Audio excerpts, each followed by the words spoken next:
You don't have to wait any longer for the Control Devil to be part of your collection. Here's your look at the new FigZero Chainsaw Man FigZero 1/6 scale Makima.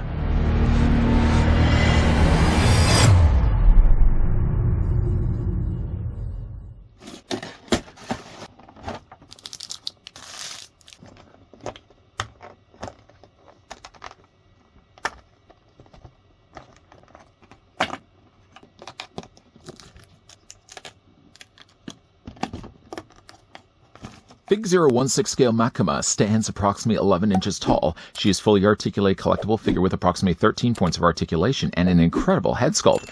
The primary materials for the figure are ABS, PVC, POM, and fabric. The braid of the back of the head is made of soft PVC with metal wire inside for action poses.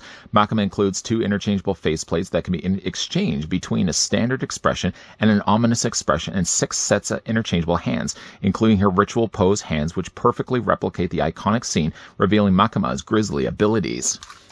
Life comes in a variety of flavors. And just before we get a closer look at the newest flavor and offering from the folks over at FigZero, I'd like to thank the folks there that did provide the sample of the brand new FigZero Chainsaw Man Makima that we can have a look in this review. The figure is slated to ship the second quarter of 2024 for the asking price online of $149. Sad news, though, is that it has long since sold out. If you'd like to get your hands at least on Makima, it's not available right now, at least on FigZero's site, but you can check around to various online sites instead. The figure, though, is going to stand at about 10.5 inches in height, where Makima is 26.5 centimeters tall. While not coming included with a display stand, no, Makima does, though, when you first get it out of the packaging, come included with an instruction sheet. It's printed on 2 sides. The first side at least tells you the contents of the character when you first get her out of the box. The other side, though, shows you how to flip out her interchangeable faceplates as the character comes included with 2. Now, Makima is a powerful being from the Chainsaw Man anime series. While it'd be hard to kind of list individually all her abilities, to sum things up the easiest way, she basically has the power to control any individual she considers inferior. Yeah, of the accessory count at least that FigZero pack along with the figure, while the count may be a little on the lower side, I feel like she has at least the things you expect Makima to have. Of the least interesting things, the figure comes included with some replaceable wrist pegs. Not that they're uninteresting, but just you're not likely probably to use them unless you happen to break or lose one of the pegs that she has on the ends of her forearm. FigZero's, again, got you covered. You got some extra wrist pegs to work with. What's more interesting, though, is that the character comes included with her beer stein. She's known for drinking down several of these. The thing that's fun about the stein is that you can actually take the beer and you remove it altogether. If you decide you don't want to use this with necessarily Makima, I don't know why you wouldn't, you could probably use this with another 6 scale figure. I just think it's neat the fact that they actually had the beer removable. They could have easily just molded the stein the way that it is and have the liquid already filled inside. It's about, 2/3 of the way full? Just think it's fun. There's even a bit of a beer head there on the top there as well. And again, you just simply remove that. She does have at least a corresponding hand to hold the beer. It's this hand right here. The hand is actually very similar to the one that holds the lollipop. So we're going to go ahead and just get the beer stein in between her fingers. It may involve, in fact, actually just prying the fingers just a little bit away from the palm. There you go. And then you get the stein in her hand. Then you can get the beer and throw that in the stein and you're good to go. While we're looking at hands of this size, the figure also comes included with one unfortunately accessory that I have now dropped twice. She comes included with her lollipop. The lollipop is one of the notable traits of Makima. The thing about it, though, is that with it being a small accessory and being a separate accessory like this, again, I've already dropped this thing twice on the floor. Luckily, I found it both times. She does, granted, have a hand for holding the lollipop, which, again, like if you're looking at the hand, it's basically between the thumb and the pointer finger is the best place to put the lollipop. But you really have to make sure you get it in there, because the last thing you don't want to do is the first thing I was certainly thinking about when I was taking this out of the packaging, I did not want to lose the lollipop. I would honestly say, in a case like this, as I just get this into her hand, I would honestly say I think something like this should have just been molded to her hand in the first place. Because the idea of losing this, you literally have to take the lollipop and just take the stick of it and fit it in between her hands. There you go. Just like that. Don't sneeze, whatever anyone does. I just think, though, I feel like the hand should have been molded with the lollipop already attached. Because likely, if you're going to be displaying her with this, then you obviously need the hand to hold that. I think that they should have just molded the hand and the lollipop as one piece. So you're less likely to lose it. Because it's pretty small, you have to admit. The character also comes included with a couple of pointing hands. She has a pointing right hand and she has a pointing left hand. This actual hand as well is actually good for putting around her chin too. So if you wanted to, for example, swap the hand that she has right now. By the way, these are just closed fists. Just pop the hand from the provided peg. Pop then the new hand in place. And because she does have the posability where it counts, you just bring the hand up to her face. You kind of have to kind of bring her head a little bit further forward, and it can look like she's actually putting her hand around her chin.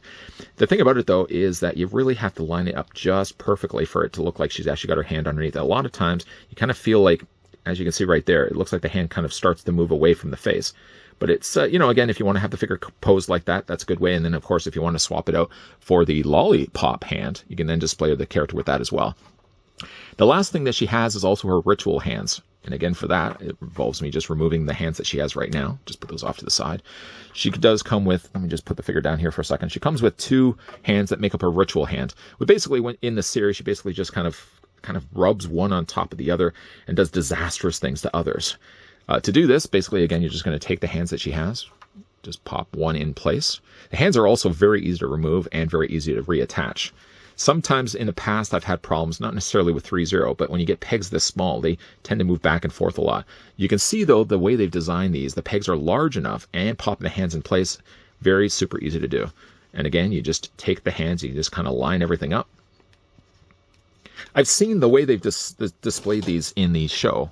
Depending, you can look up screenshots, for example, of her ritual hands.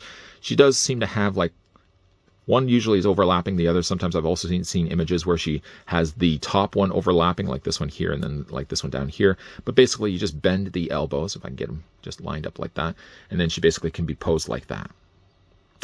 Of the other accessories that the figure comes also included with, I guess probably, you know what, we'll stick with the hands that we have. Actually, no, we won't. I'm going to remove the hands because one of the other things I've already taken the liberty of doing is that she does come with her overcoat. Let's take the hand off right now. Seeing as I did kind of start by removing the hands, I might as well just leave the hands off because she does also have her overcoat. The coat is long, as you can see. It's got a few little hairs there, which just kind of wipe that off here. The thing that I like about the jacket is always the fact that, like, FigZero tailored these very well. There's no, like, loose threads or anything on the inside. Again, it always looks just as good on the inside as it does on the outside. There's some buttons here on the side. The buttons don't really actually serve a purpose. They're more just aesthetically there than anything else. They don't necessarily loop. Like, there's no button loops on the other side that they're going to do the jacket up. But the thing I like about the jacket is that there's actually a frame here. They've put a wire built into the frame here, or at least the edge of the jacket, so you can bend it as well if you wanted to. What I'm going to do, though, is I'm going to just bring the arms back here because we're going to take the coat off. Just slide these. It's obviously the easiest thing to do when you have the hands already removed.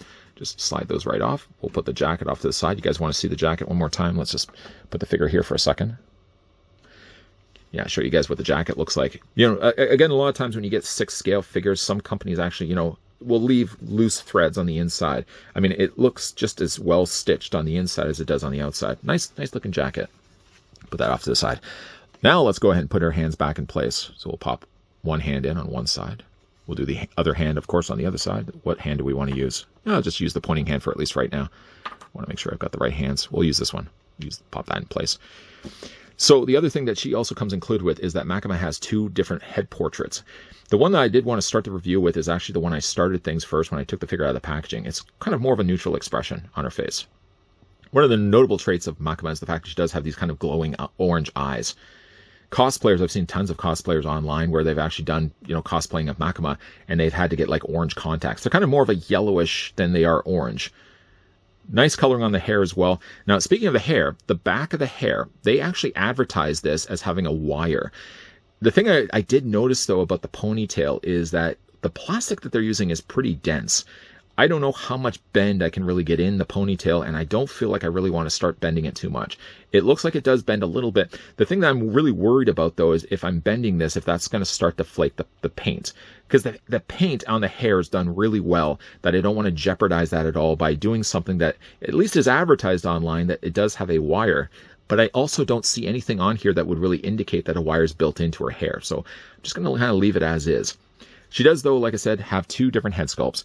She has this one that you get out of the packaging right away, and then she also has her more ominous looking face. I actually like this face sculpt more than this one right here. To change the heads, it's just a case of popping the head off the post. There we go. Let's put her off to the side here and show you guys what, first of all, the head sculpt looks like as it is right now. Very nice job on FigZero's part. If you have been avidly collecting the FigZero Chainsaw Man figures, we've looked at already a couple here on this channel, you already know the kind of quality you expect to see when it comes to FigZero releases. But if you want to change out the face, it's just a case, I rhymed there, you're just going to want to remove the bangs first. Then you're going to go ahead and just grab the head. Now, when you're removing the face, you're basically also going to be removing the ears and the side of her hair as well. And that just attaches. So there's a peg here, and then you can see the socket on the inside. You're just going to remove the two, and then you're lining everything up again when you're going to take the ominous face. And you can clearly see the contour that you have to follow. So this is the part where her ear is going to be. This is going to be the side of her face. And then just carefully sandwich the two together. I noticed, though, when it comes to this, you kind of have to wiggle it back and forth. And actually, you almost look like when you're putting it in, because when you're lining everything up to the peg, it actually looks like for a second that it's higher than where it should be. But you have to kind of swing it down. Does that make sense? You have to kind of swing it down, and then you just sort of push everything together so you can finish off the seam. Then we can go ahead and take our bangs. The bangs, again, work the exact same way. So you got a square opening, a rectangular opening, and a rectangular peg. Plugs in place. It does obviously leave a line mark right here. There's really no way around that, just because, again, like in order for the bangs to be able to remove, that's the only way to get access to the face. It results in, of course, leaving a line right in the top. Then again, we're going to go ahead and take the head, put it back onto her neck. The only other thing I would say is, while the face is stunning, I do feel, though, and I just dropped one in hand, so I'm going to have to go retrieve that. I do feel, though, that the actual neck might have been needed to be a little bit longer, just a little bit longer. Just go ahead and get one of the hands back in her sockets here. I just have finished mentioning that the pegs weren't giving me problems. Let's not have problems now. There we go. There we go. I will say, though, like the neck fits. I mean, it obviously is an average-sized neck, but when you've got a high collar like this for her white shirt, I almost feel like the neck should have been just a little bit longer, just so you can see a little bit more of it. She obviously is wearing here a white shirt, a black tie. The tie isn't simply just a case that they took like sometimes if you ever have picked up 6-scale figures and the companies have done ties, what it tends to usually be is that you've got the knot and then you've got the main section of the tie, and then you sometimes get these little plastic strips on the side. This one seems, actually, by the way you can rotate it around, that someone had taken the time to actually tie the tie around the collar. If that's the case, I mean, that's a small thing to do. I can't even tie a regular-sized tie, but to do it that small, that's really impressive. Shirt looks good. Again, you've got the buttons down the front. The shirt does not look like it's one that you can open. Like, there's no Velcro or anything on there. I would imagine that they probably have like a button here on the top that would open, and then they probably would have had to slide it down her torso, because it doesn't look like there's Velcro closure keeping the shirt together. Again, the shirt's well pressed. There's not a lot of wrinkles at all. They also have added, as you can see there, a little bit of padding there on the tops of her shoulders, just to square out her frame a little bit better. She's got some buttons there on the sides there of her sleeves. I don't know if you guys can see it or not. Oh, it's more stitched, I suppose, than anything else. The only thing I would say, though, is like looking at the shirt, there's like a more of an obvious seam line right here. But I mean, it's probably one of those cases where it's unavoidable. Of course, she's got herself the black slacks, and then just down below here as well, she's got herself the brown shoes. The brown shoes look quite good on the figure. Makima's got some black painted in laces. Of course, the undersoles of her shoes as well. They aren't the flattest of shoes, so when it comes to getting the figure to stand, you might have a little bit of balancing issues. So you want to make sure, like, if you want to get her in like a walking pose, which is something I really would like to do, I might venture into the idea of displaying this figure, though, with a display stand. She doesn't come included with one, but just so that I can get like a little bit more of a stable stance for her, just because I don't want the figure to fall over. Now, for the articulation on Makima, going back to her head sculpt here, you want to make sure, of course, that the tie's out of the way, because she's got these, front sections of her hair here. The head's going to be on a ball joint, so it does rotate forward and back. You can look it up that high, and you can also have her looking down as well. Very nice, ominous look to her. As for the shoulders with ease come out at 90 degrees, no problems there. You can move the arms forward, you can move the arms back. She has a swivel at the bicep, double hinge on the elbow, and then the hands rotate back and forth. The upper torso seems to be on some working ball joint. It's a little harder, obviously, because the shirt obviously is just tucked into the pants. Speaking of the pants, though, the legs do split out that far. You can take them, move them forward, move them back. It's a swivel at the top of the thigh, double hinge on the knee, and then for the ankle, a good range of motion. So not only can you move it up and down this way, you can also rock her ankle back and forth as well. This was one of those characters I was really looking forward to getting, and now seeing her finally in hand, Makima delivers exactly what I would have wanted. You know, still, I wish, though, that down the road, you know, FigZero doesn't do a lot of display stands, certainly when it comes to this line of figures. They do it a lot, though, when it comes to like the Transformers and like the robotic figures. I do kind of wish, though, that down the road they could release a little more figures, some more of their figures with the 6-scale stands. Just because, again, like the way that she stands, just because of the size of her feet, you just want to make sure that she balances properly, especially if she's carrying around something like as small as this lollipop. Again, the only thing I would also say too, while I do really like the look of the character, I do still feel, though, that the lollipop, and again, that's the one topic of interest, I feel like this should always have been molded into her hand. Having this being a separate piece like this, it would be the most likely to be lost, and I almost, in fact, lost it twice as they fell on the floor. Wrapping up now the review on the rotisserie is Makima here from FigZero, and displayed here with the ritual hands, one of the many available hand options that the character comes included with. You could also opt as well to have her displayed with her beer stein, yeah, or why not? You can also have her displayed with the lollipop. The thing, though, about choosing either the beer stein or the lollipop is that you can only choose one, being that both of them are actually going to be displayed on the character's right or on the left, depending on how you're looking at this on the screen. So you have to choose either to have one or the other. I still, though, feel, though, for the lollipop at least, the beer stein could easily have been, the beer mug that is, could have easily just been a separate accessory, which it is.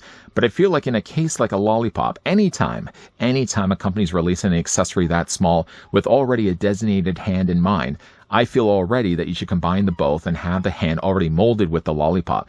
Because I think, if anything, you're probably never going to display the figure with that hand specifically without it. And if you ever choose to have the character carrying around the lollipop, then you're already automatically going to be using that hand anyways. I just think that it should have been a package deal, and that one should have just been attached to the other. But one thing I did also fail to mention in this review, as I did talk a little bit about her long coat being wire framed, is that there's also as well a wire built into her tie. So you could as well bend that if you want to get in some dynamic poses. Speaking of other posable options, the character also comes included with not one, but 2 different interchangeable head sculpts, favoring, I feel, the more ominous head sculpt, because I think it looks a little bit better and works a little bit better for Makima, but you have 2 to work with, and as you saw in this review, they're very easy to remove. All in all, from head to toe, an ominous, very powerful character from the Chainsaw anime series, and she looks stunning in a 6-scale release. Again, this one is slated to ship the second quarter of 2024. The asking price originally was about $149. FigZero unfortunately has sold out of it on their site, but I'm sure you probably could still source around, look around to other online sites that sell FigZero 6-scale figures and pre-order your Makima that way.